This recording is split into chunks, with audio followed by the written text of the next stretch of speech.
chapter 23. In the 7th year Jehoiada showed his strength. He made a covenant with the commanders of units of 100: Azariah son of Jeroham, Ishmael son of Jehohanan, Azariah son of Obed, Maaseiah son of Adiah, and Elishaphat son of Zichri. They went throughout Judah and gathered the Levites and the heads of Israelite families from all the towns. When they came to Jerusalem, the whole assembly made a covenant with the king at the temple of God. Jehoiada said to them, "The king's son shall reign, as the Lord promised concerning the descendants of David. Now this is what you are to do: a third of you priests and Levites who are going on duty on the Sabbath are to keep watch at the doors, a third of you at the royal palace, and a third at the foundation gate, and all the others are to be in the courtyards of the temple of the Lord. No one is to enter the temple of the Lord except the priests and Levites on duty. They may enter because they are consecrated, but all the others are to observe the Lord's command not to enter. The Levites are to station themselves around the king, each with weapon in hand. Anyone who enters the temple is to be put to death. Stay close to the king wherever he goes." The Levites and all the men of Judah did just as Jehoiada the priest ordered. Each one took his men, those who were going on duty on the Sabbath and those who were going off duty, for Jehoiada the priest had not released any of the divisions. Then he gave the commanders of units of 100 the spears and the large and small shields that had belonged to King David and that were in the temple of God. He stationed all the men, each with his weapon in his hand, around the king, near the altar and the temple, from the south side to the north side of the temple. Jehoiada and his sons brought out the king's son and put the crown on him. They presented him with a copy of the covenant and proclaimed him king.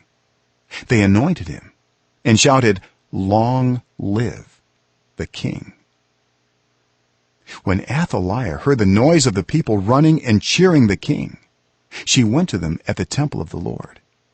She looked, and there was the king standing by his pillar at the entrance. The officers and the trumpeters were beside the king, and all the people of the land were rejoicing and blowing trumpets, and musicians with their instruments were leading the praises. Then Athaliah tore her robes and shouted, "Treason! Treason!" Jehoiada the priest sent out the commanders of units of 100 who were in charge of the troops and said to them, "Bring her out between the ranks and put to the sword anyone who follows her." For the priest had said, "Do not put her to death at the temple of the Lord." So they seized her as she reached the entrance of the horse gate on the palace grounds, and there they put her to death. Jehoiada then made a covenant that he, the people, and the king would be the Lord's people. All the people went to the temple of Baal and tore it down. They smashed the altars and idols and killed Mattan the priest of Baal in front of the altars. Then Jehoiada placed the oversight of the temple of the Lord in the hands of the Levitical priests, to whom David had made assignments in the temple, to present the burnt offerings of the Lord as written in the law of Moses, with rejoicing and singing, as David had ordered. He also stationed gatekeepers at the gates of the Lord's temple, so that no one who was in any way unclean might enter. He took with him the commanders of hundreds, the nobles, the rulers of the people, and all the people of the land, and brought the king down from the temple of the Lord.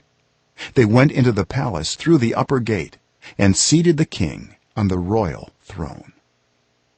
All the people of the land rejoiced, and the city was calm, because Athaliah had been slain with the sword.